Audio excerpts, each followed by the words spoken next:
They had some here.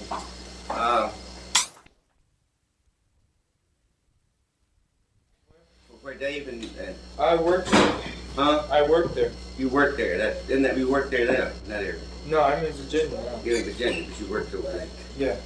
I worked in Hinton. In Hinton. Yeah. Did you ever go out to pipe stem when you were there? Oh yeah, quite a bit.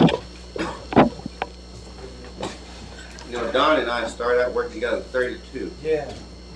And he went off to teaching and a lot of other things, and he came back.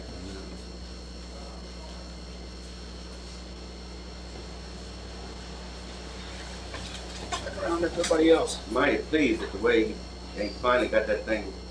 Now what opposition told me about. Finally got some of it lit, I think.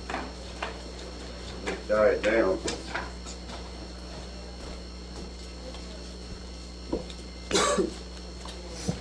Hi, what you been doing lately? Been working with the coalition a lot. Get that new office set up? Yeah, we moved into it. Probably gonna straighten out. I read that Chuck had a plush office with ankle-deep carpets. I told Chuck next time I came up here, he said, hey, hillbilly, take off your shoes. Don't come in his shoes. Yeah. Where's Chuck at?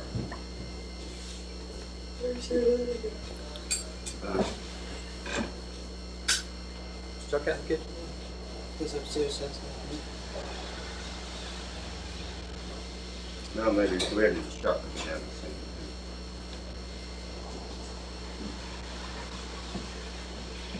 Well, it'll probably be a few minutes. Why don't we go ahead and get started? Should be done in a few minutes. Together a little bit. Well, we just talk about it because I think we need to all get together and we'll make the over thing.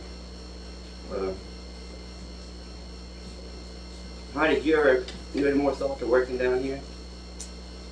Yeah, I thought about it, but I probably think someday I will. There's too much going on. Yeah. Well, it's hard to break away from something like that. But those leads, I think we could be very easy to get you, through this group over there. I think we could step in your money. If we want to come back and work down. Yeah, I think someday I will. Fix you up all right.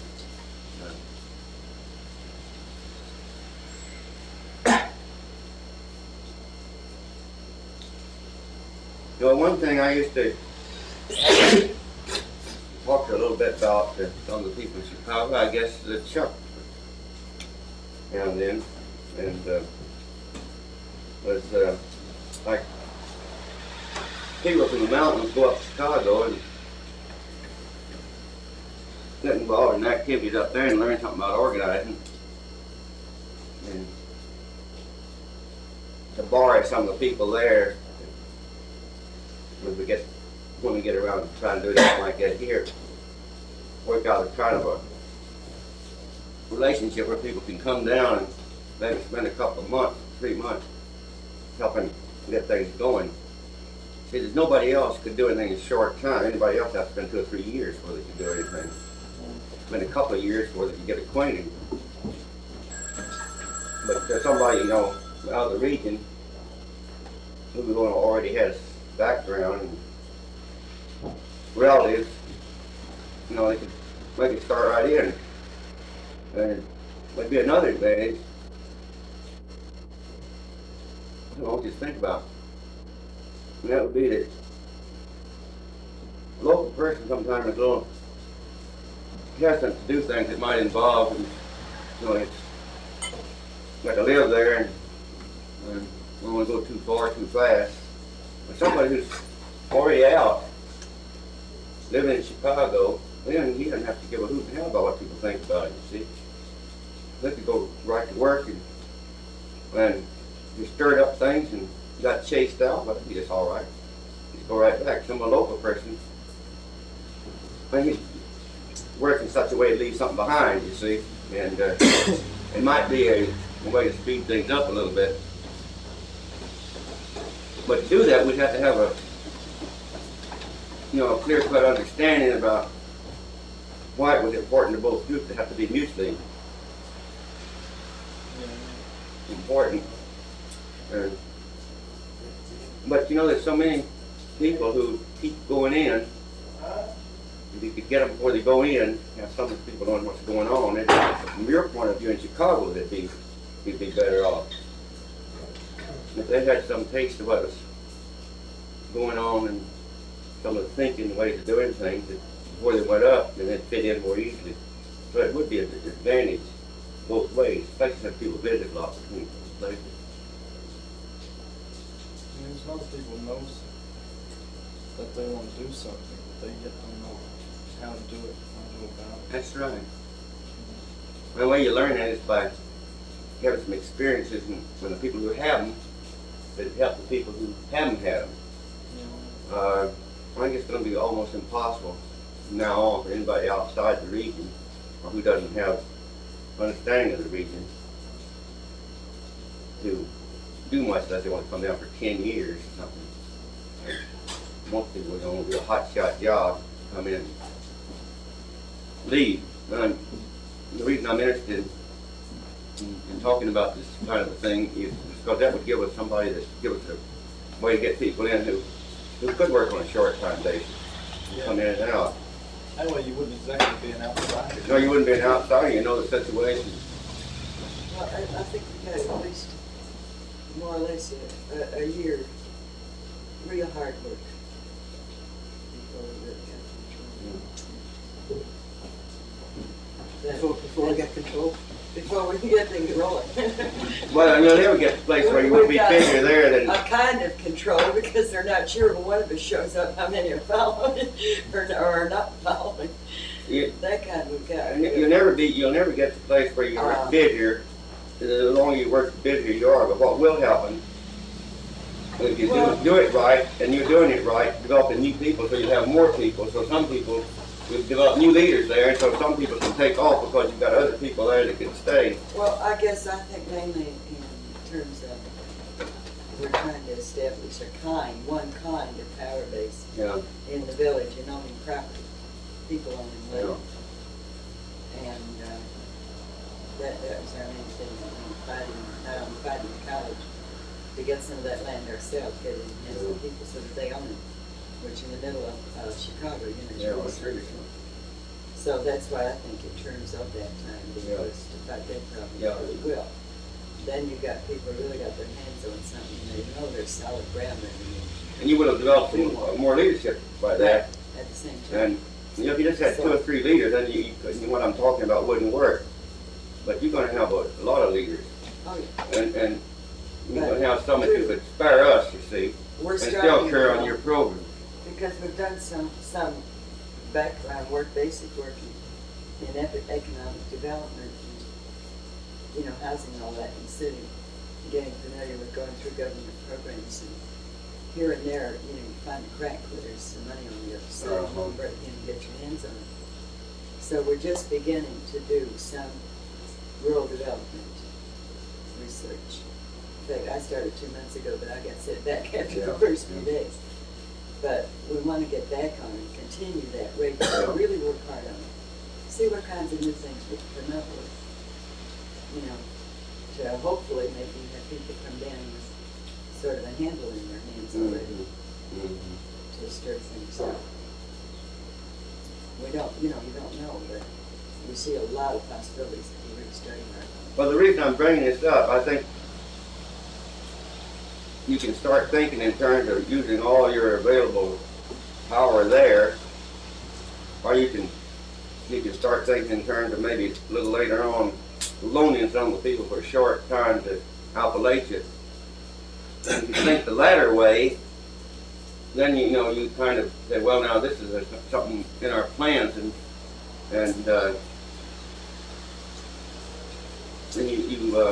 you don't just get everybody tied up forever up there. But for it to work, as I said, it has to be something that your people feel has an advantage to them. I know it'll have an advantage to us, but you have to, to get people to agree that, you're always going to be having problems and needing people, and to get people to say, well, we can spare this person. they're gonna have to have some kind of feeling of, this has some meaning to them. Now, I'm not sure what that is, you see. How, you can explain to people if you need to, only a couple of guys, right, get away for a couple of months at a time when you could use everybody there and more. But if for some reason it seemed to have some advantage, not necessarily in terms of just what you're doing in Chicago, but in terms of getting enough power outside of Chicago to link up with Chicago. It's some kind of thinking that it's to their advantage in the long run to do this. Then people would say, yeah, we'll find a way to do it. I'll take over this job, and if we get somebody else to do this, we'll spare these people. So it's just something I want to kind of plant in your mind so you can start thinking about it. Well, we already really have a seed sprouting in that. Well, as you say, some of us are starting from the viewpoint of economic development. Yeah. And I think the broader view you get of that, the better, wherever you are. You can get so tangled up in uptown, people's income and jobs and wage rates. You just get caught in a vicious circle and you can't see straight. If you pull yourself out of that and you go out across the country, think about different kinds of places, different ways of living, different kinds of needs, and study that a little bit. Yeah. And it helps you in both ways. And then too, you bring, hopefully we can bring some innovations in. Yeah. Because the little that I've read on it, I get a flat statement like, well, there's no use in thinking about it because you've got to have roads, you've got to build highways. Yeah.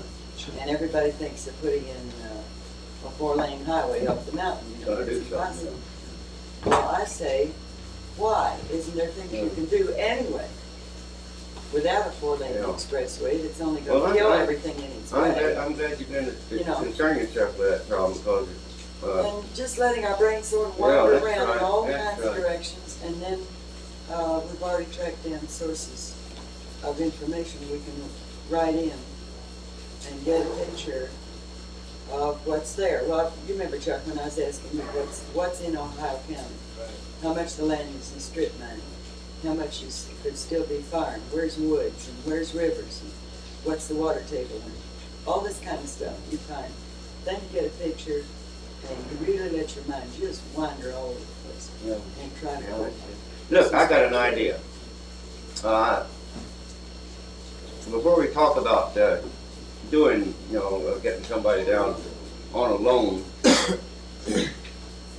since Irene is already thinking about these things in Appalachia, what we should do is to have Irene and some people down to an Appalachian workshop sometime when she sits in with the people in the mountains discussing the problems as they see them and as she sees it. So we begin to get this have a personal relationship. You get to know some of the people we're dealing with, they get to know you. And even before we can work out this kind of arrangement I've talked about, we could still have exchange information and get together occasionally just for a weekend or something of that kind. That would be a beginning. And out of that, to grow this other, instead of just waiting till, See, one of the things Irene said, things I'm trying to say, and I know that her and I discussed it pretty much. As much as work's needed, like around Chicago and uptown, and much people need for leadership, I think that Irene and I have already overplayed our usefulness. We could get in the way just like the SDS kids couldn't join. We've done a lot of work. Yeah. We're type of, I don't want to call it research people or go ahead or something that move pretty fast. Yeah. As long as we sit there and proofing voice of people, That's right. with Frank Watkins and those guys. Now, everybody was over there and they was waiting for me to show up. They wouldn't even start during meetings half the time until I showed up, and that's bad. That's right. And that's real bad. So I just started staying away, and who was it? Yamaguchi and them guys that started getting on Frank and his own wife and said, look, because Chuck ain't here. I stayed away on purpose. Said, you got to start this thing. You got to get it rolling. So the same thing proves true in the coalition. Yeah. I think it's a lot of people might disagree with. That's why her and I started talking like development things in Horace Branch, Kentucky, and Ohio County. And we already, because a lot of people already come from down in my country because they knew I worked in the employment center, you know, to place people on jobs. And I think that's one of the worst things can happen because they come looking for gold and they find rusty tin there. Yeah. You know, develop things in other areas. As you do, and your good leaders take place, as long as those leaders hold on, well, they're blocking out other leadership. Yeah. That was, right. So that's the whole theory behind the whole thing.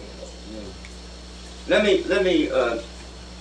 I think, you know, we are closer together on this, and we think, you know, you're already thinking that way, and we already thinking this way. It's just a matter of just getting together occasionally, and it'll work itself out. All right. But if you don't develop a lot of leadership, you're lost anyway. So if you got some extra leadership, then you know you can pull out and let somebody else take over for a while, like you said. I think it's different work. Unfortunately, some of the people expected it from Appalachia got sick, and some of us may come in later. And I thought this morning, since these people know all about Highlander, you know, they've been here, and maybe some of the background that you were asking about last night would bore them, but they've got, you know, they know. We talk about the least important thing in terms of the total group here, and that's about giving a little background about Highlander. So when they come in, we can start talking about other things. The main thing we're working on is an Appalachian program, and that's what I want to tell you about, and what we think and how we trying to work out some of the same kind of ideas you talked about, letting developing people they run their own affairs. And but before we do that, I'm waiting for Gwen to be on in a minute. She did such a good job explaining this on these trips, so you know I want to get her in on this.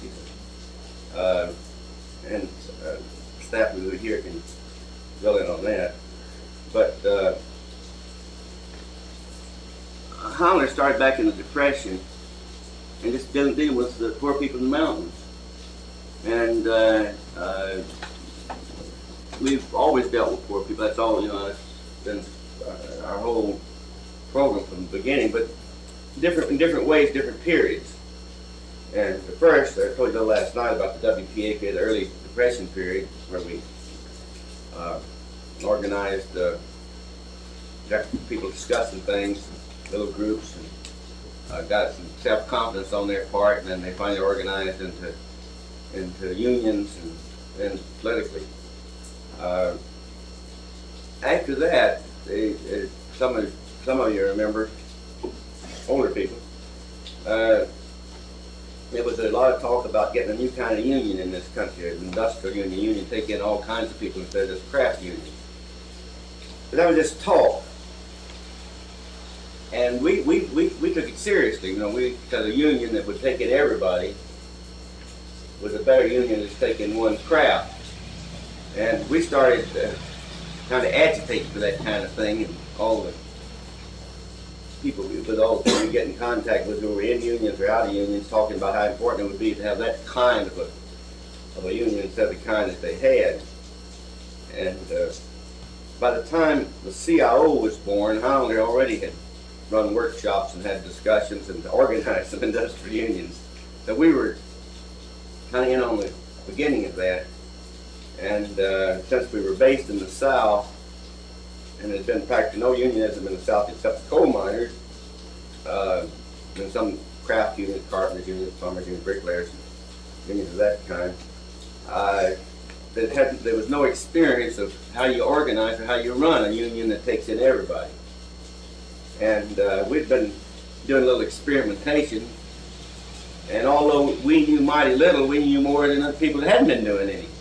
And so the people were setting up this CIO turned to us and asked if we'd help train people to organize and run unions.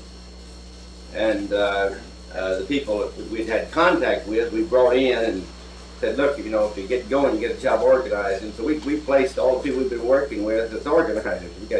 We practically staffed the beginning of the CIO in the South, the people we've been working with before. And as a result of being kind of in on the ground floor that way and Highlander became the center for the whole South of educating people for leadership in a CIO. And we made a decision, and I'd like to tell you about because it has a bearing on what we're doing now. It illustrates how Highlander, thinks, how we really think. Once we got the unions going, there's always a tendency for the people at the top just to start running things because the people at the bottom always want somebody to run things from, but that's all we've ever known in the South, somebody coming in and telling us what to do, a preacher like Sharp used to be, or a government person, or a school teacher, or somebody always comes in and tells people, they'll solve their problems for them. So there's a tendency on the part that's true today towards the same way. If people say, well, somebody's going to tell me what to do, if I get the right person, and they'll figure out these things. And we decided that to get around that, we would try to deal with people. Of course, you can't deal with 1 million people, but we deal with the people closest to the people, the rank and file. And in a union setup, as you know, industrial union,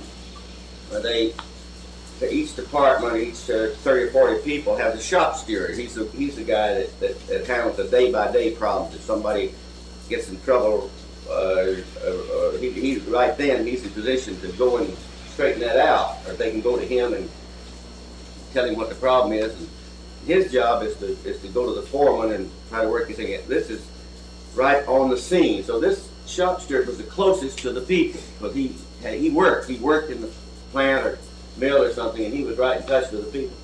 So we said, now how can we get, since we can't reach all the people, how's the best way to influence them? So we figured that the shop stewards would be our target. We wouldn't worry much about officials because they kind of got upstairs a little bit, and some of them got the big head, and some of them started dealing with the organization in Washington or New York. Got away from it, so we deal with these people who were right there working, and where the working people could hold their feet to the fire. Because this guy didn't perform, and they say, you're no good, you like somebody else. And we worked out a program mainly around shop stewards. It gave us a chance to get right at the people, and tried to get them to understand how they could use the power of the people instead of being smart and clever and using all kind of gimmicks, and, how they could get some power. And of course, in doing that, we opened up the whole business of racism, because in all the southern plants there were black people, and we helped people to understand that if they were going to have a pack of wallop when they were dealing with this powerful company, they better have everybody behind them, and no matter what color they were, or whether they were men or women, or whether they were country people or city people, or whether they were whoever it was worked in that plant. They ought to organize that power base. So we tied in the whole business of blacks and whites working together, accepting women in the organization. Just that simple business. How do you get enough power to do your job?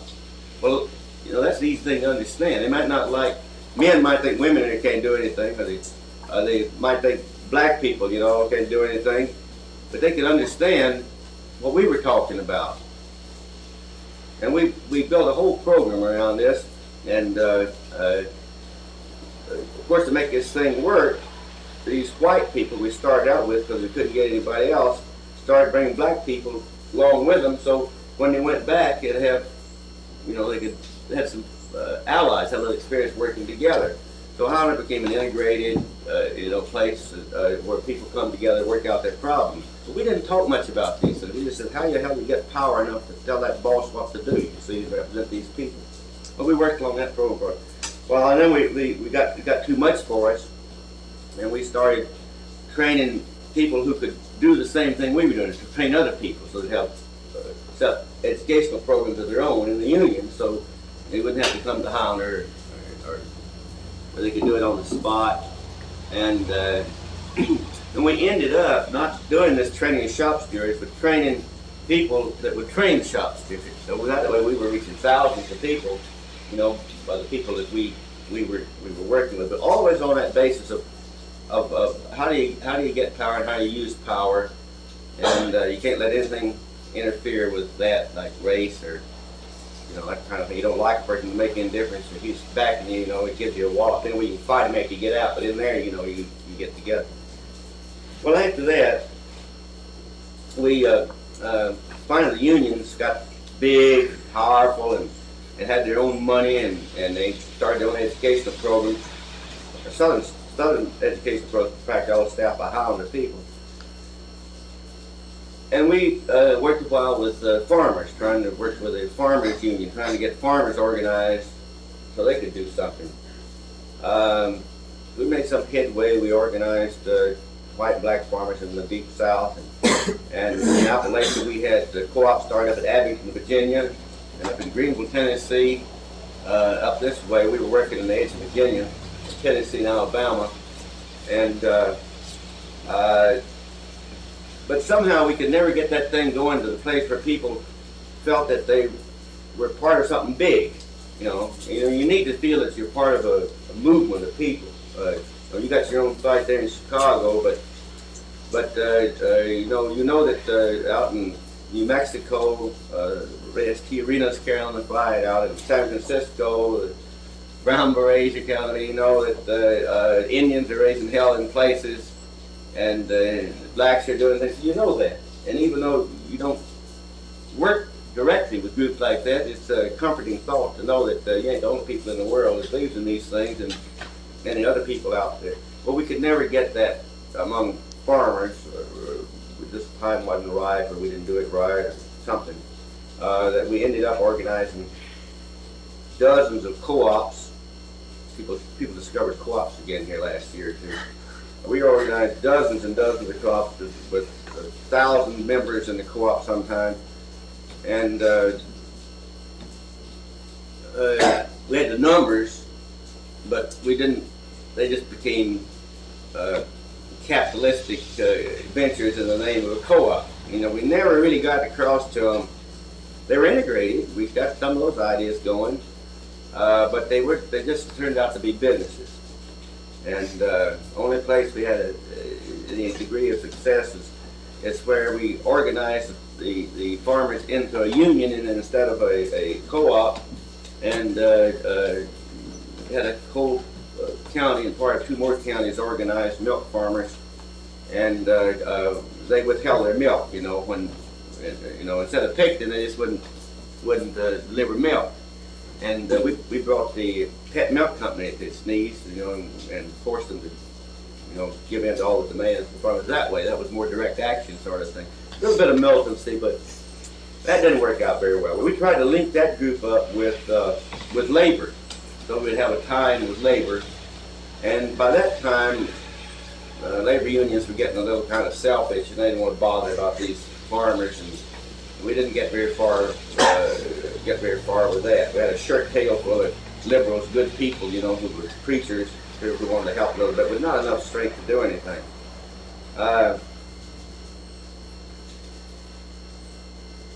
As a result of that, though, we got involved in trying to set up a Tennessee statewide political coalition, and we were a little effective in electing local members of the legislature, state offices, and helped elect as chief officers of the U.S. Senate that way.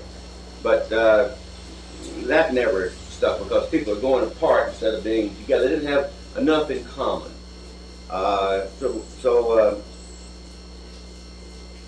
What we began to realize by then was that most people got hung up on this racism business. They just couldn't break through that on a big enough base to really get going. They'd do it kind of mechanically. They'd meet together, but they didn't work together. And our feeling was that thing had to be hit head on. And that's in the early 50s. We decided, there wasn't any way. Here's a wall, we said, that divided people. We had to break that damn wall down somehow, But we never could do political education or organize people in any way as long as that was, so widespread. So we started very slowly working on a program of trying to get black people to have enough confidence in themselves to stand up and make some demands, which we felt was the best way to get whites up to understand things. Instead of going to whites and say, Mr. White Man, won't you be kind to this poor black guy? We said, you know, black people get power and tell him to do right. Sam, you don't care whether he thinks right or not, but you sure as hell are concerned by his actions. You want him to act right whether he believes in it or not, so you want some action and demand it. Well, that was the basis of our starting out, and we started out pretty much like we're starting now, trying to get small groups of people together just to talk about their problems so they get a sense of their strength. Just to get together so they would be free to express themselves and say what they wanted to say and cuss out the white people and feel good among themselves. We started out very slowly, and it's very difficult to find people who would want to do that. Just like, you know, you find one here and one there, and we finally get them together at Highlander or somewhere else, wherever they were. And we worked for about 3 years when there's nothing happened. But we were reaching this kind of cautious approach, working slowly with these people. You can't go any faster than the people you're working with, you know. But involving them all the time and kind of stretching their imagination and exposing them to ideas that they could go back home and think over. We finally got 200 or 300 people scattered around the South who were beginning to be willing to meet together. I don't mean they necessarily thought about doing anything particular, but they would meet. And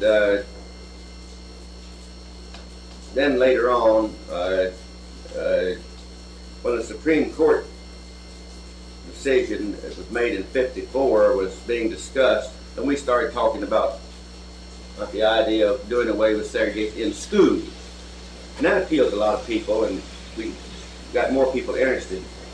And we had enough interest that before the Supreme Court decision, we had a workshop on the Supreme Court decision.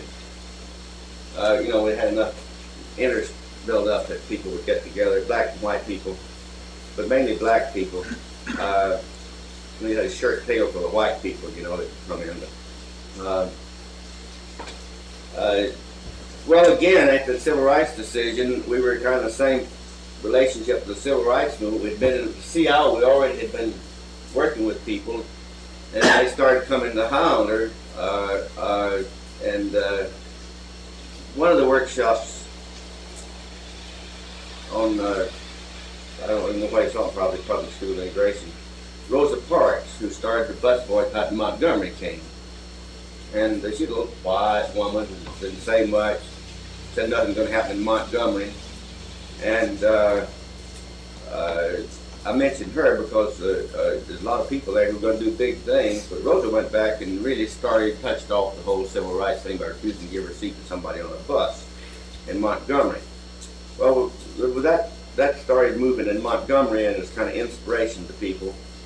And then we really had something we could talk about, something that, you know, bigger than any of the things we were doing, and thinking about something that was moving that seemed to strike the interest of the people. Just like when you were saying last night, you and Chuck were talking about, you said that you had about 8 people who want to do that housing thing, and it turned out that when people saw at 8 standing up, there's hundreds of people who said, "Yeah, me too." You see, well, that was beginning to happen in the civil rights movement. The little groups of people where people all over the South beginning to hear about, through the grapevine, otherwise, about what was going on in Montgomery. And that stimulated the students who had been kind of dragging their feet, doing nothing.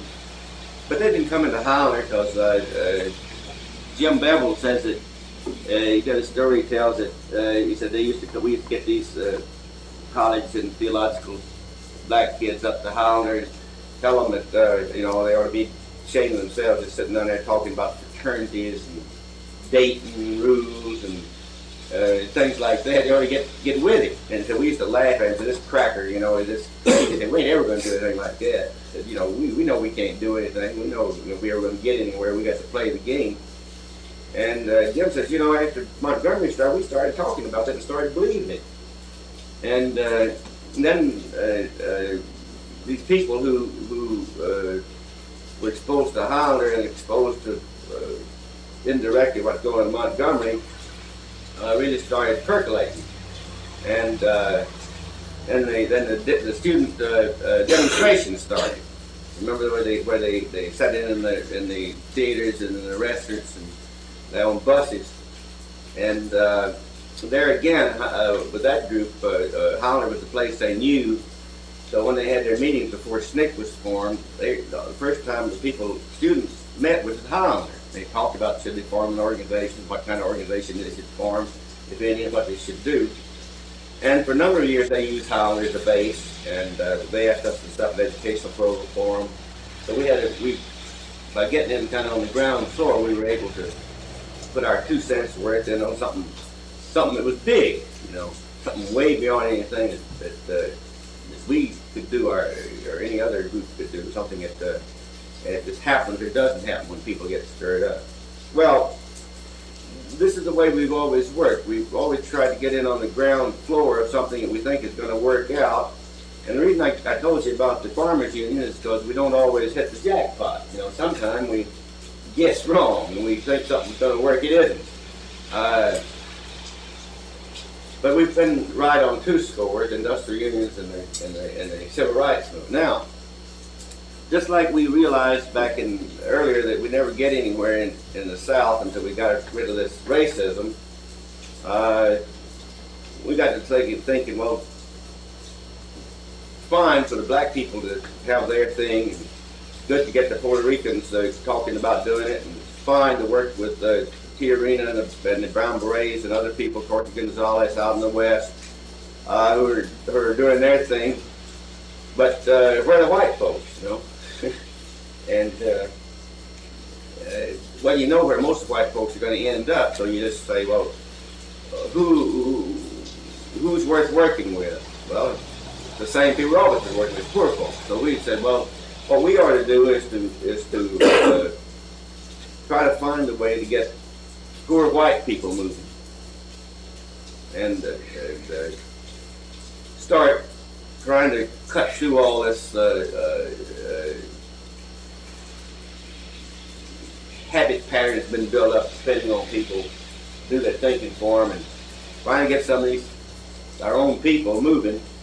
And if we can do that, there's more poor white people in that Appalachian area up there than any other similar geographic area in the United States.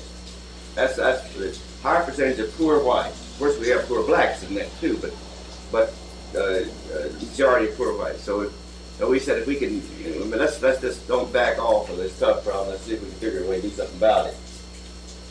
But we had a feeling that whatever we were able to do, or whatever was done, whoever did it, that even though there's the biggest pocket of poverty there anywhere else, it was still, you know, they're the tail end of states that are neglected, and they would never be enough of power in terms of the United States to do anything unless they could link up with other poor people. So we started thinking about, well, let's concentrate on Appalachia, but let's kind of see what we can do in making contacts around the country with other poor people's groups, so they can come together and talk about their problems, and maybe they can draw strength from each other and encouragement from each other. And maybe they won't, but nothing we're going to push. But if we know these people and bring them together once in a while, then the people can decide whether they want to do anything with each other. And so it'd be a little contribution Highlander might make in introducing grassroots people during a period when most groups are going to have to go their own way. I think Appalachia is going to have to personally, I told somebody a couple years ago that I'd like to see us build a wall around Appalachia in about 2 or 3 years and not let anybody in or out that we didn't give a passport to, and start letting people run, kind of like the black folks there. But I think that may have to come. I think each group has to get to the place where they have enough self-confidence to do something. But in the end, you need to link up with other people because that's not enough. And in the meantime, you need allies. So while we're concentrating there, we're also making these contacts around. So we've got one staff member that we thought might be here, but it didn't work out. Who's lives in Albuquerque, who was the head of the Brown Berets out there, and who's been working with the organizations, Alianza, all the other organizations, student organizations, and with some Indians in New Mexico, who is running a program for Highlander out there. And we still got some activities going in the deep south with all black people, primarily around getting black people to run for offices. And we're making contacts with Puerto Ricans, other minority groups around. So that's what Highlander's up to now. Now, that's what I've done is to kind of sketch in the overall sort of thing, and I left the hard part out. The hard part is how we're going to really get going in Appalachia. If we don't find some way to get white people involved in this, these white people are going to be used against the other people. They're going one way or another. They got to take sides. And like Florence Reese up here, who wrote "Which Side Are You On?" She here the other night. And her song is is relevant today as it was when she wrote it. People are going to have to take sides, and we'd like to see a lot of poor white people on the side of the poor of other races and colors. So we're not putting all of our eggs in that basket, but we're putting most of them. We're saying that's what one contribution we can make that nobody else is trying to make the way we're trying to make it. That is getting people doing their own thinking and running their own affairs. A lot of people are trying to organize from the top down, tell people what to do and so on. But we're the only group that says let's trust these people. They can get hold of this idea, and when they won't help, they can ask for it. So it's this part of the program that we want to talk to you about, because it in a way, you see, Chuck, we could if you would give us permission to use this. This is a button of our program too. You see, but it's a button of a program that we really haven't got going. But it's a program. It's a button of the program that we want to get going. It says what we want to do. So you're doing in Uptown. You're actually doing now what we're talking about doing, hoping to do on a broader basis. See, we're not afraid of too much mixing either. See, we want all the mixing there is, and have this thing open. You're not afraid of overmixing? We're not afraid of overmixing. Just like we just. Like we used to say when we were organizing unions, and the boss would come along and say, "Well, you don't want these people in the union," and we'd say, "Well, you hired them, and we don't care who you hired. We're going to organize whoever you hired." And they'd say, "You can't have these black people in this union. You'll ruin it." We say, "Well, you hired them. We're going to have them." And then after we got union going, then they'd say, "Well, we got to fire this person because he drinks too much, or he's always sneaking off to take a smoke." We say, "Well, you hired him and you didn't fire him before. You ain't gonna fire him now. If he stays so drunk he can't get in there, you're not gonna fire him. If you fire him, we'll close down your plant." In other words, we said whoever's there is there, and they're gonna stay there. It's too late to change now, and we're gonna work with them. Well, we're saying the same thing about just whoever you are, wherever you are. That ain't any of our business. We're gonna work with you, and that applies in an interesting way to Appalachia. And of course, you folks know that, but a lot of people are surprised to find out that that black people in Appalachia think themselves as being Appalachians, you know, and white people think I'm as being Appalachians. You know, they just Appalachians, and so we like to, you know, get a place where people are just people everywhere, you know, whatever color you were, race where you people are people, and forget all this business of color. Now that doesn't mean that we don't think it's very important for each group to keep their own culture, to keep their own ideas, their own language, everything. We think that's fine. We believe in that, but to not let that stand in the way of getting together when they want to get together, helping each other when they want to help each other. I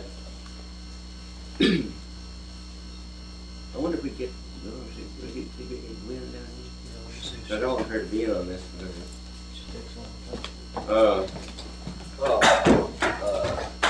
The reason I want Gwen here because I want the Appalachian staff who's here to, you know, to tell you, and I want to, so they can all kind of dovetail in and get in on the whole business. Because really, what Highlander is now, and the reason we tell you all this is we want to figure out how we can work together. So you know what we are, and we know what you are, and then if we can work together, how we can work together, what points we can work together.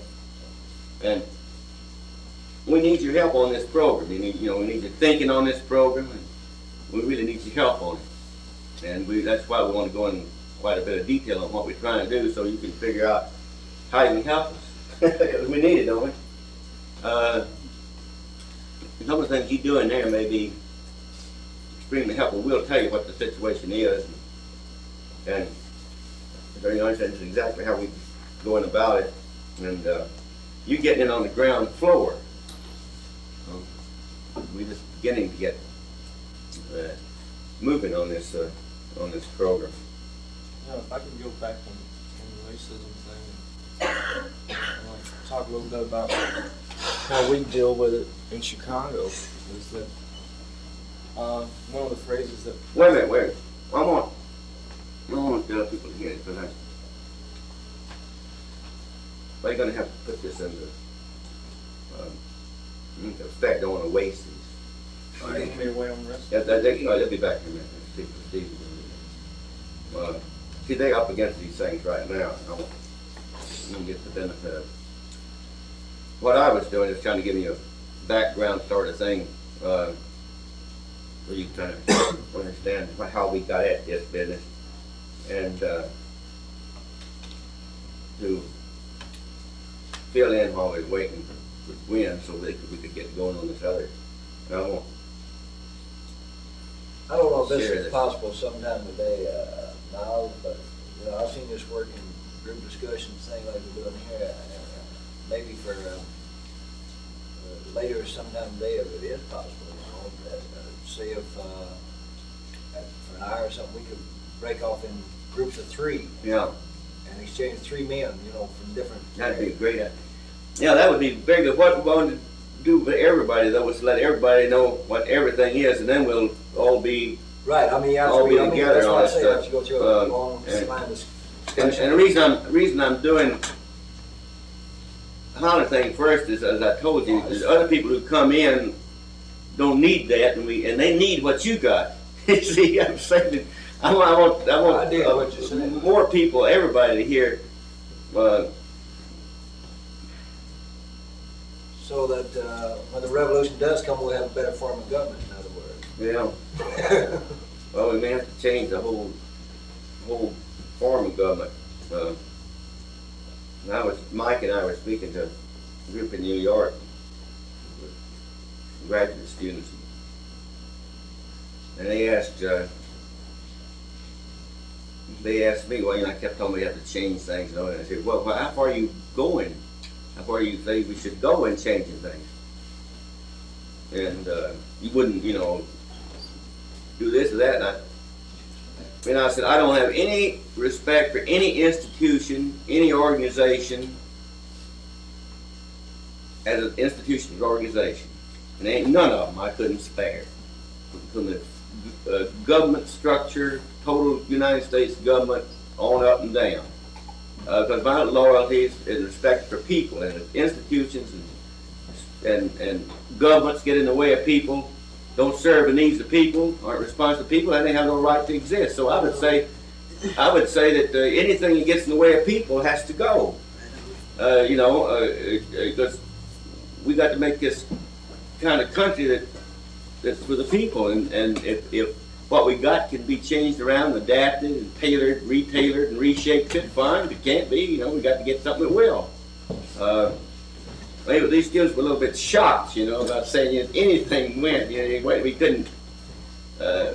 You don't think in terms of what kind of institutional structures or governmental structures you're thinking, what is the best way to serve the needs of people? And of course, that brings up the question you always get into: how do you think these changes can be brought about? Violently, non-violently. And my answer to that is that they're going to be brought about any way they have to. It has to be done to bring them back, because they got to be brought about. And I would say the easiest way, of course, is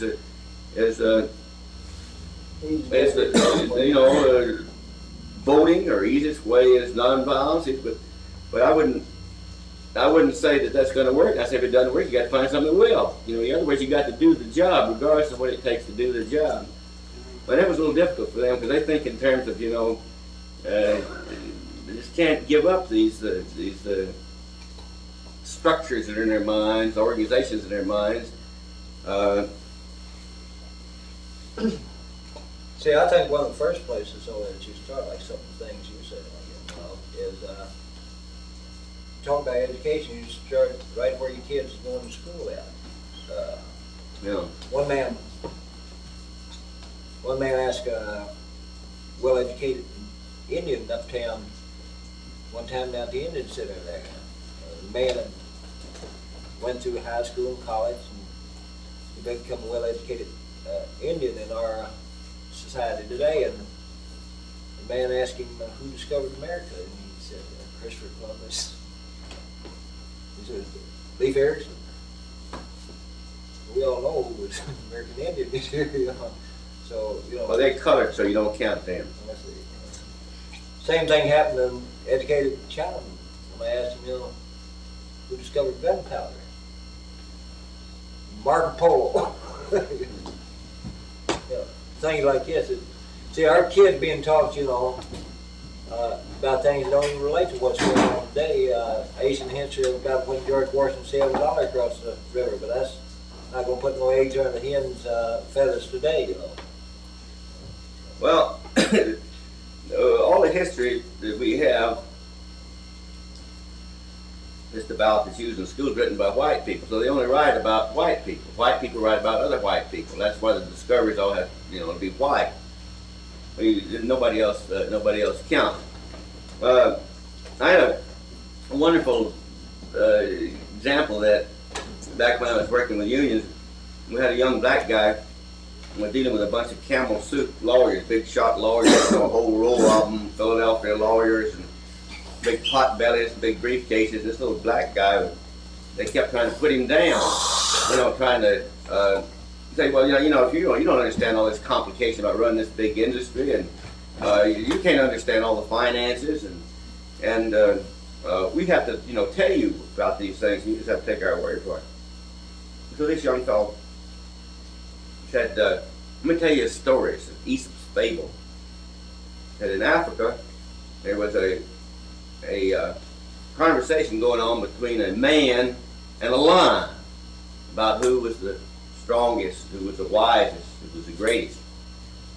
And they argued for a while, and finally the man says, well, I can prove it. Man is wiser, more powerful than the lion. So see that statue over there? So what do you see? The lion looked across there. He said, I see a statue of a lion on his back, bleeding, and a man standing with his foot on his belly and a spear in his belly. And he says, doesn't that prove that man is superior to the lion? The lion said, no, it only proves that man made the statue.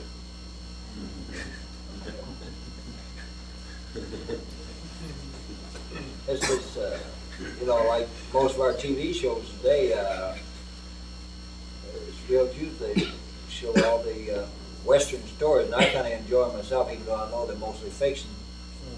That, you know, every time you see a cowboy show, all the Indians get killed.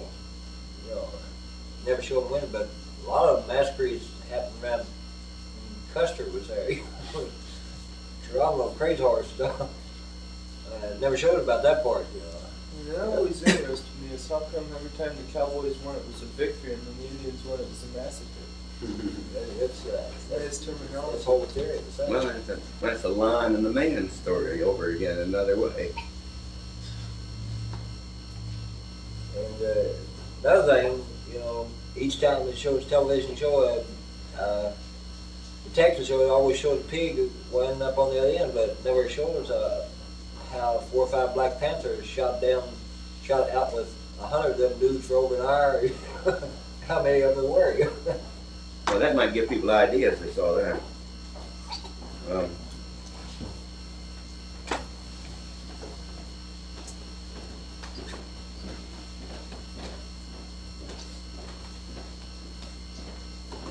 I think Andrew's going to Patriot literature. I got a lot of things that we draw up especially for people, but I think I'll just wait till everybody gets here Yeah. and make sure everybody gets some copies. Well, I like to. I'm sorry people aren't here, but I think we do what I consider the least important first. See, so everybody can get in on getting acquainted with what you're doing. And Mike, you think what do you think the situation is?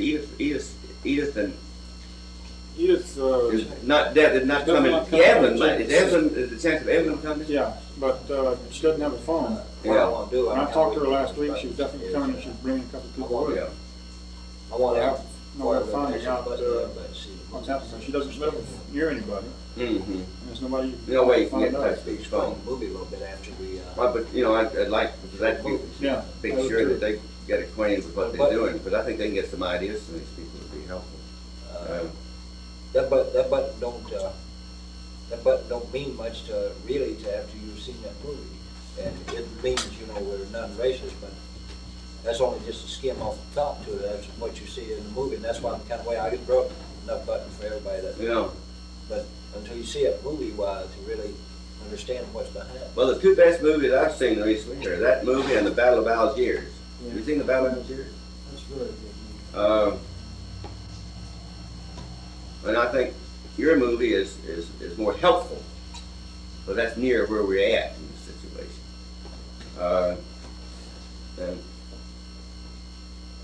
The only thing I regret about Revolution 2 is that, people that ain't already where we're at though, or started where we're at, it's hard for them to understand it unless there's some of the people that were actually in there to explain it. yeah, And we can't get around that many places, where it goes to. I want to show you that ad. I don't really need to take them on.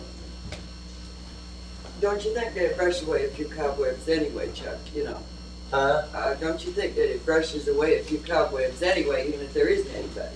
Well, Maybe there's no thoughts going in immediately, I but show that to Irene, it sort of makes room for the future Village Voice. when people see something like that.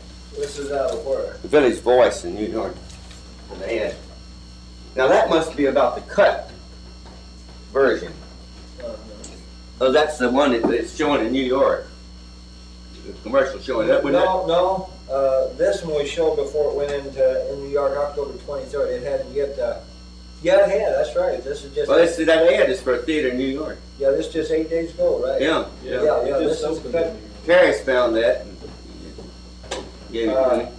Well, we got them both showing at the same time. I looked in the other New York Times up there.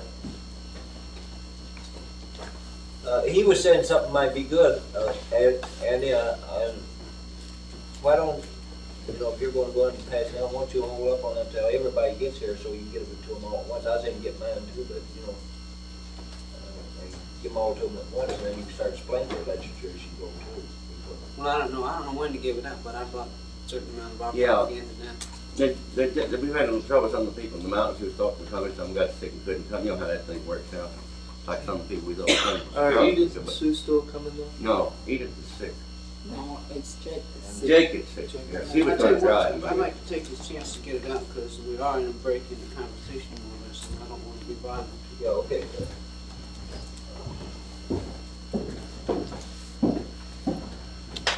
This here's the Wildcat, which is the newspaper that we hook up with from the Young Patriots. It's geared entirely toward the workers, and I think it's got a really good line on the workers. Well, I'm one of your subscribers. The Wildcat? Yeah. Good. Yeah. I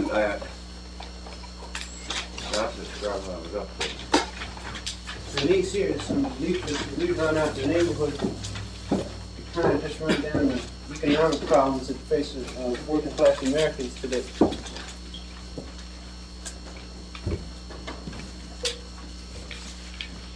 I found this one just by accident a while back, and I really enjoyed that. I read when I took it home.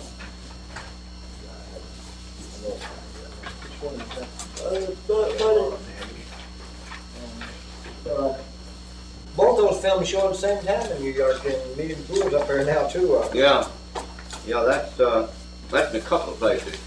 4 or 5, I looked in your New York Times. I noticed that, I think Gwen went to see Medium Tool in New York with some of the people up there when she was there someplace.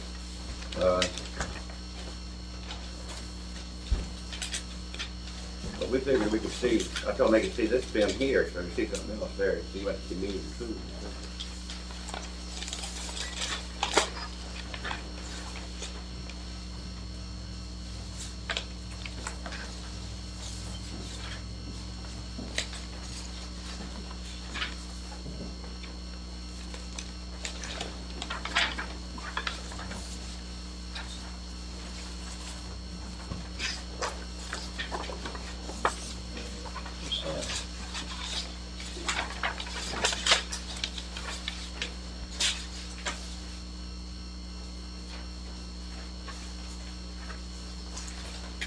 Oh, you really got us thinking stuff.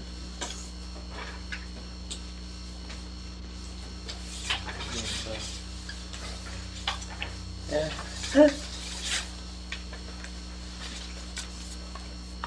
John Wayne shooting for $1.49.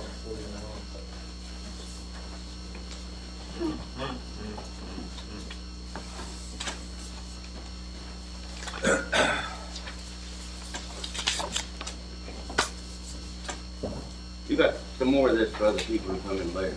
I'll just leave it on. Yeah, that's good, so they can be shared. Other people can be sharing. And get everything.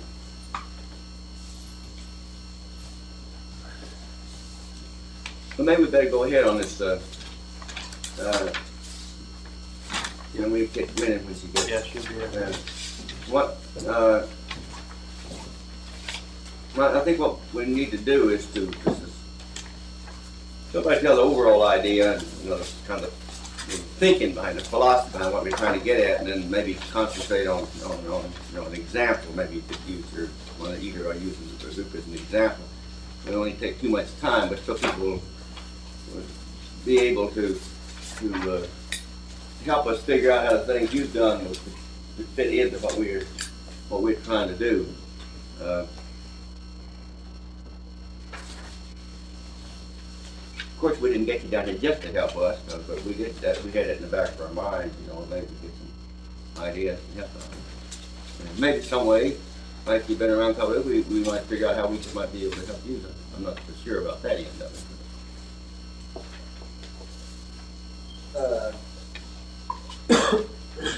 Well, supposing I tell people a little bit about the background. I think I've been uptown about the longest of the organization people, and I'll tell them about the background of the organization, and then as the other organizations form, these people can fill in real quick. Yeah, well, let's get a brief statement about how our Highlander program works. Because I'm still hoping some people are going to come in. I want them to hear. We won't do it. We won't wait any longer, but we'll maybe we can do this first and save yours in hopes that some of these other people in the mountains get in. But I want them to hear that, and they don't need to hear this. Okay. You go ahead.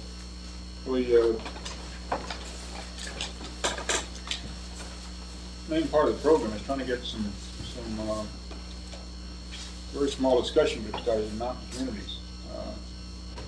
One of the things that's happened over the past few years is that when the poverty war came in, there were a lot of attempts at organizing communities in the mountains, and most of them failed for one reason or another. I think one of the major reasons was that people were coming into the program and trying to fit people into the program without the local people being willing or interested in fitting into that program. So the thing usually fell apart. You may be familiar with that. So one of the things that we're doing is stressing the thing that Miles talked about all along. It's been true from the Union period all the way through civil rights and today. That is that local people and mountain people who is in the community should be the ones that determine what programs they've got and how they're run. So we're trying to get these small discussion groups started. And one of the things we're suggesting to mountain people is that they don't let anybody in except poor people from that community. That the only people in that group are poor people. And that once they get together and decide what they're going to do, then they can bring in an expert or somebody else that can help them. But that they're the ones who get the group started and the ones who run it. And that way we're hoping that there won't be any experts taking over, because one of the things we found is that people that are technicians or experts who know a lot come in and dominate and take over a meeting in a group very quickly. So we're hoping that these small discussion groups composed only of poor people will be able to handle that situation. Another thing we're trying to do is to get the people in those groups traveling around other communities in a meeting like them, so they can begin to think across community and county and state lines and think about the entire mountain region. One of the things that we got involved in over the past year trying to do that was an organization called the Council of Southern Mountains, which is an area-wide organization composed mostly of middle-class liberals and teachers and social workers.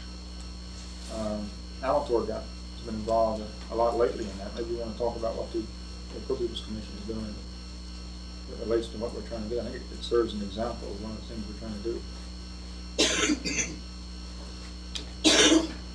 Well, I'm working with a group that's part of the Council of Southern Mountains. And at their last annual meeting, they formed Poor People's Self-Help Program. And this is poor people getting together and trying to find out what they can do to help change the situations that they're in.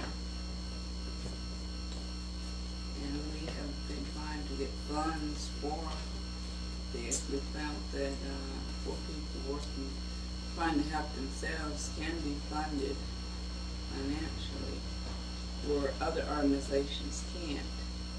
And we have made a proposal that we've sent to the rest of the church for travel, so that we as poor people can travel around and see what other poor people are doing. And this way we can do more ourselves and help each other in the problems that we come up against. The Community Action Group has agreed to back us in whatever we're trying to do. And the welfare group also is working with us. So mainly what we're trying to do is discover what our needs are and get funds in order to do them. Evan Simpson, one of the people we're waiting for, is in that group too.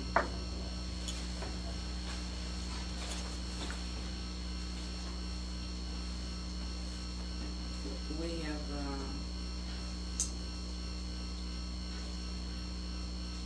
we've got about 3 meetings so far. And so far, most of our demands have been at least considered, and some of them have been met through help from other people in the organization.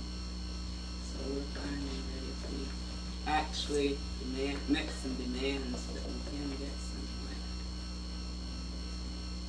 which is a new experience. One thing I want to say is, good dream that poor people get funded, but don't hold your breath. We've been trying for more than a year, and we still got $92 in our treasury. We had hoped that the council was an area-wide organization, and it's been around for over 50 years and we've never done anything. And so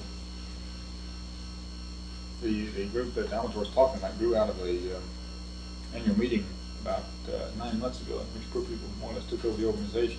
At their major, they have an annual meeting once a year where all the members come together and talk about what the great things they're doing. And so we had a series of workshops here of poor people from around the mountains talking about the council and what they could do. And when they got to where the annual meeting was, they just more or less took it over in a period of about 3 days. John was there, Buck, I'm for. That was in Fontana. Yeah, you heard it. Yeah, we got a man, he's a white southern gentleman from uptown. I guess he's southern, he said he was. Oregon, that's what he said. Well, he says he's an authority on white southern people anyway, because he's read a book by B. Holler or somebody that was a missionary somewhere on the mountain. So they become an authority. They become an authority on white southern men there. And he relates that way to southern people. And he's director of the Chicago Southern Center. At one time, Philly updated with the Council on the Southern Mountains. This gave us an awful image of Council on the Southern Mountains, because the only thing that he would serve in there was white Southern people. And the type when they sent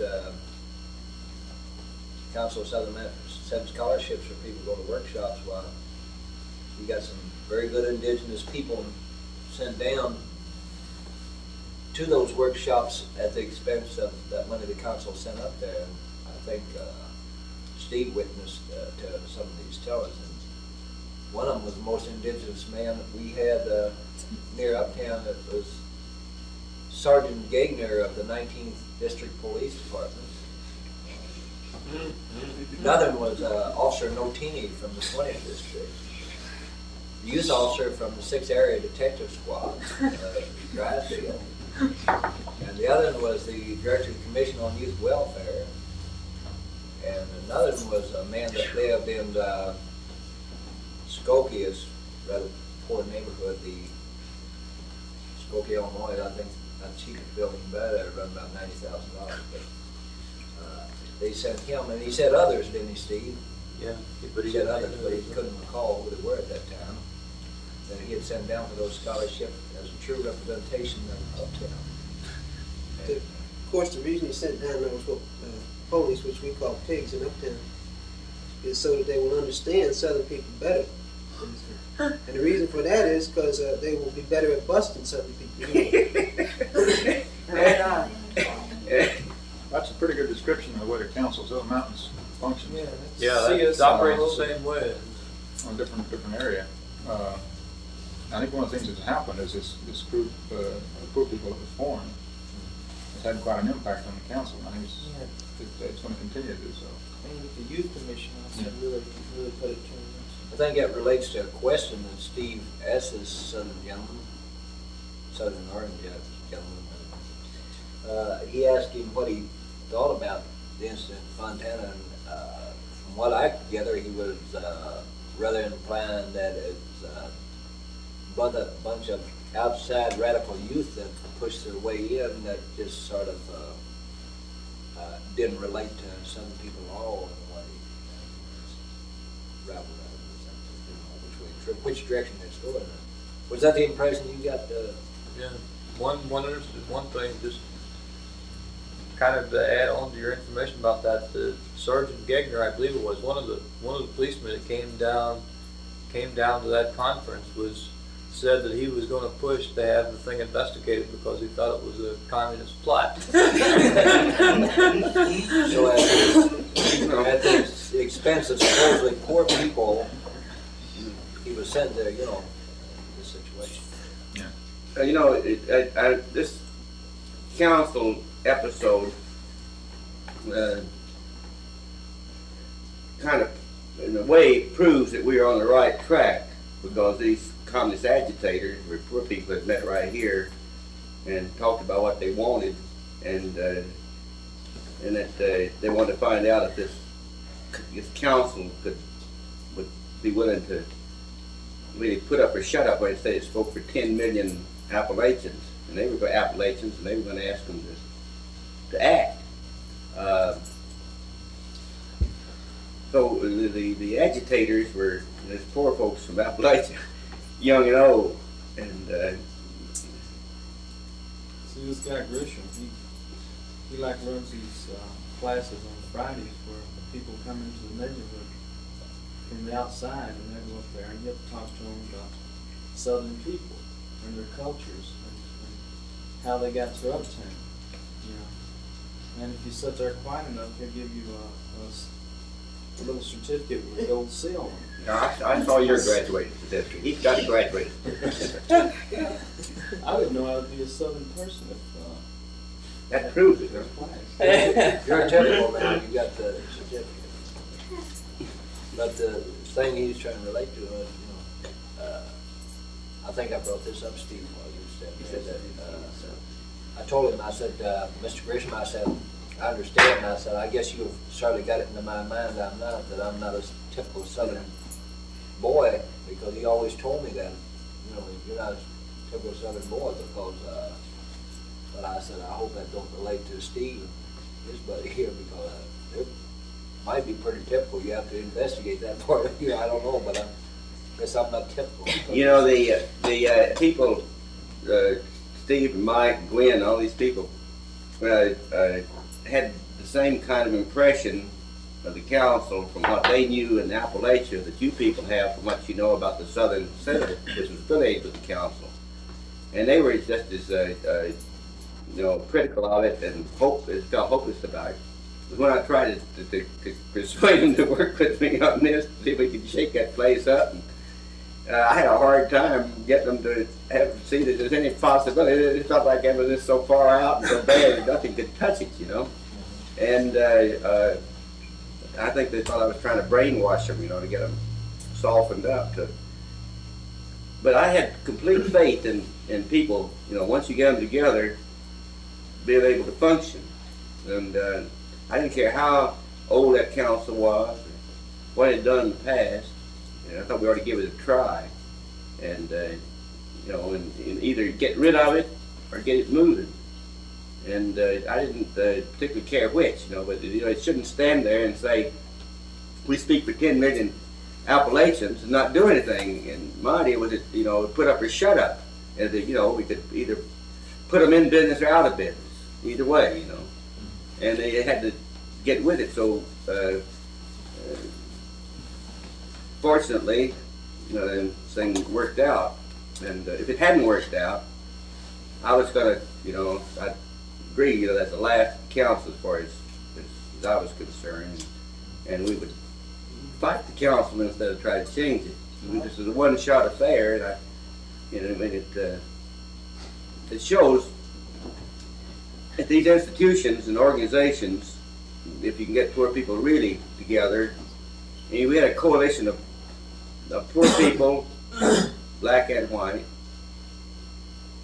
black people in a separate group, and young people, black and white. You know, those were the kind of the voting blocks that was enabling us to just get any resolution through. You know, Plus a lot of college kids who didn't know what was going on. well, they was going along with the crowd. Yeah. Whatever happened with that 51% representation? That's still pending. It's being worked on now. One of the resolutions was that 51% of the board be poor people, as defined by the Poor People's Group, and that was Nice communist. yeah. Well, I don't want to spend too much time on the council, except there's an illustration of the fact that poor people can move, and that further illustration that we think we're on the right track, saying the way for them to move is to get together in a group, not just get together in a group with just any kind of group, but get together with the purpose are really throwing their weight around, and the determination that they're going to be heard, and then keep other people out so they won't be interfered with. And maybe we get some illustrations of other illustrations. This is just one set of illustrations that work of how the thing works in a couple of places here that. Before we move on from that, though, something very important that I'd like to ask and see how it compares with what you,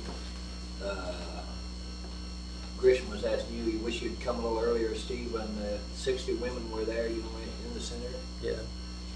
Now, that's very important. I never told you about the typical way that center operates, and from what you tell me, it might be the same kind of moves there here. Now, in order to belong to that Southern Center or go there, they get a lot of very nice furniture and clothing and stuff out of suburban areas, you see. The best of it goes upstairs, and they had a way for what they sell antiques or stuff to produce funds, as they call it. You know, the others left down there every Thursday. There's Mother's Meats there. Now, he don't just pass that out to people that need it. But these mothers meet there, and they add on one at a time, and they get to pick out anything they want.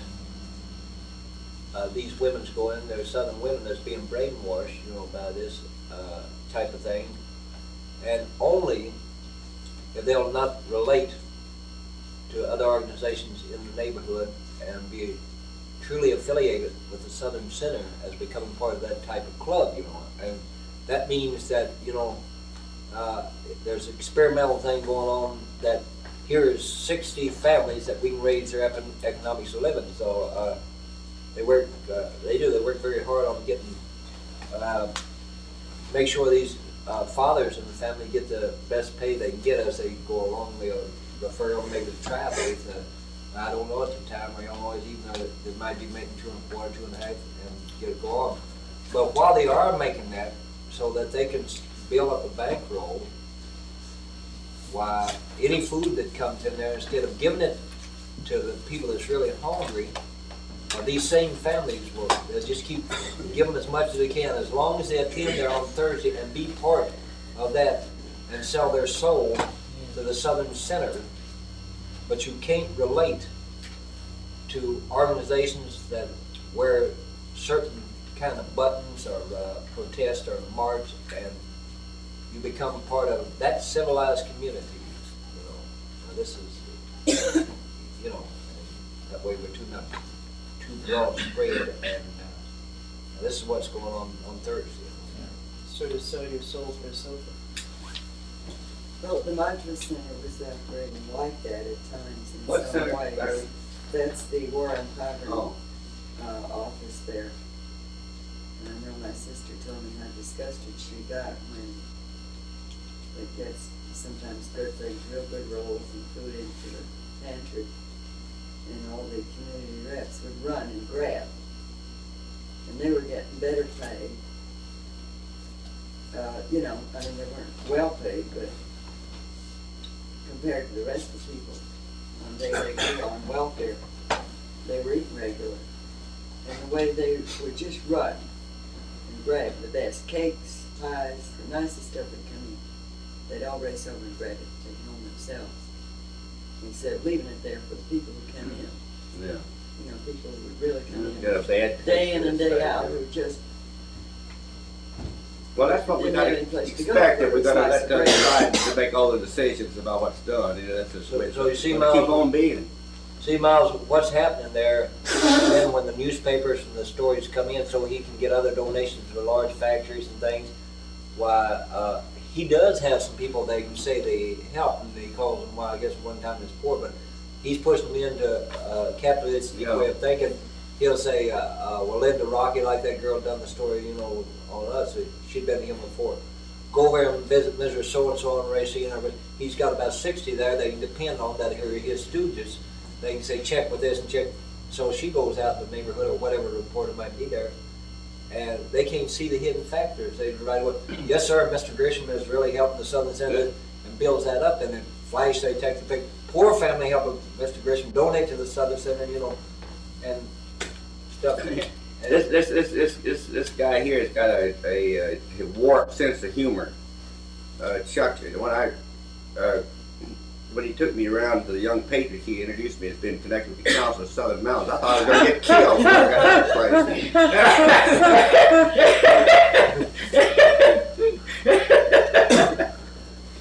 Yeah, I think the Fontana situation, the reason I mentioned it is I think it serves as a good example of the fact that council wouldn't deal with any problems until poor people came in as a group and forced them to deal with them. And a couple other examples, the way that's happened in some groups we're working with. About a year ago, there was a guy came here to a workshop from a little community about 100 miles west of here, and went back and started a small discussion group. We got about 10 people from his community, just people he had known all his life, and got them together. And he said he wasn't really sure when he started if they'd be willing to talk, but once he got them into the room and convinced them, and he wasn't going to tell them what to say, and he was really interested in what they were saying. They really got into something. They started coming back and meeting once and sometimes 2 times a week for a period of several months. And the more they talked, and the more they got to know each other. It just was like a snowball rolling down a hill. And I think those people really learned a lot. One of the things they got interested in roads and schools and things like that. And eventually they got interested in trying to get a school for retarded kids, which is one of the examples of things they tried to fight with. And so they called the school superintendent in, asked him to come to one of the meetings. Of course, he didn't want to come. But they finally got him there. And he came in expecting that he'd make some kind of speech, and then he could sit back and defend himself, like give him all kinds of double talk. Well, instead of letting him make a speech, they just brought him in and set him down in the seat and started asking him questions. It was like he was a regular man, just like them, which was a new experience for him. And so you had to deal with it. And they gave him a pretty hard time. And I think it shook him up quite a bit, but it seemed to me the more important thing was it showed those people, they learned a lot about the fact they could relate to him as a man, and he had to deal with it. And he gave them a whole different perspective on the way they looked at any kind of official and the way they looked at their community. And most of those people have since gotten involved in some other things, but the point was that through working together like that, they were able to move into a whole different set of activities. By going with one of our technical people, a city planner, to various agencies and offices, Public Building Commission, and then the Assistant Superintendent of the school district we live in the same way. We sit down and ask this guy questions and ask for information. And like you said, it's a whole lot different than inviting him to a meeting, maybe 30 or 50 people, and they stand up there and make a speech and never say anything. And it's really given me the feeling, too, like you said, to go with her and sit down, that I can go anywhere in that city and sit down and ask anybody questions. As good as they They're are. just people just like anybody else. This is what you got to And it learn. really floors them, too. There's another little thing about this that Mike, got the school superintendent. He didn't, when they told him they wanted him to come out and meet with them, he said, well, we'll have a community meeting sometime and where everybody's together and you can bring up these problems. And they said, no, we just want you to meet with us. And just us, nobody else. In our little country schoolhouse where we feel at home, and the superintendent says, well, he didn't have time. And they said, either you come there or we come to your office. And we'll have it, we're going to have it the way we want it. You make up your mind where you want us to get the people together and go to your office and take your office over and have it there where you want to come to our place. And when he saw they meant business, he came. You have to bring pressure on these guys because they don't understand this. They just don't believe that poor people know what they're doing. I think I know where some money up for you. I don't know if you can get it or not, but it just hit me very hard here. That Clement Stone, you see, Grisham get plenty of money for the Southern Center in Chicago anyway. We don't want that center there because it'll never be done right anyway because Clement Stone always control it. What he does is he matches $3 to everyone that Grisham can raise individually, see. So over in the Council of Southern Mountains, there's a lot of people that sit on that board and things that are sending private donations. I think he told you this, Steve, He said people send me private donations, you know, that belong to the Council of Southern Mountains. So if you people could start exposing that Chicago Southern Center in Chicago and say, why isn't that money being kept right here? Still setting off, you know, how the people up north bought the land up for $1 an acre in the south, you know, and then years ago, and then raped the land here. Well, that's happening everywhere. Instead of that money being sent to something that's hurting us worse than it's doing good, that you would make an issue to let them know that that money is being sent off, that those donations should be kept right here for you people, and then Grisham can pressure us and hurt us some more, so much with his kind of work. No, that's right, because look, we got the War and Poverty in Uptown, we got the Urban Renewal Program, and now we got the Model Cities Program. You know, and that's millions of dollars coming in every year to take care of people. And they don't need that Southern Center anymore. No, Chuck, this is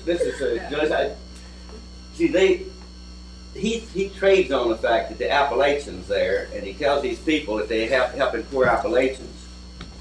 And what they're saying is he ain't helping them, and he shouldn't be able to use that. So the people he's supposed to be helping don't want him to get that money.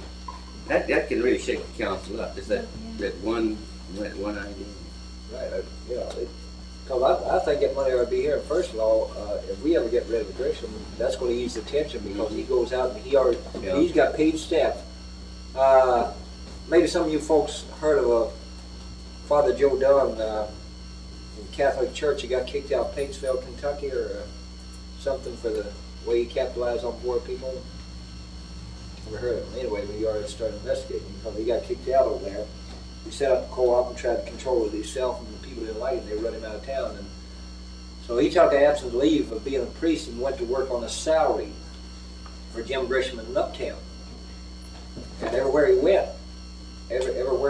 why, he was another guy that, because he lived in Paintsville for a year, well, he's another guy that, you know, was an authority on Southern people. And he fit right in with Grisham, and everywhere he went, why, he harassed, and he's now sitting on our Model Cities Council.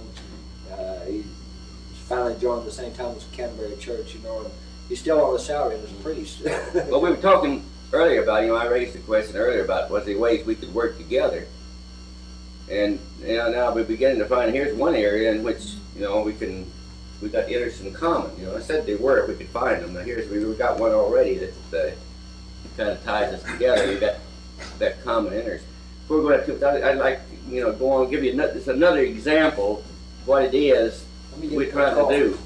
We're going to get some coffee and chew tobacco. We'll get a call after that, too. Miles, what was that figure, 10 million people that they used? Mike, tell them about that, Mike. Explain. They got a magazine called Mountain Life and Work. And every issue, they've been on the back page of it. This picture usually shows a real poor family or a shack or something. And across the top it says, join the Council of Southern Mountains, spokesman for 10 million people. And they present it like they're speaking for all the poor people in the South, the Appalachian South. You know, through that magazine and through that organization, that's the impression they give. Which that would be. Do you have any more or less accurate figures on population?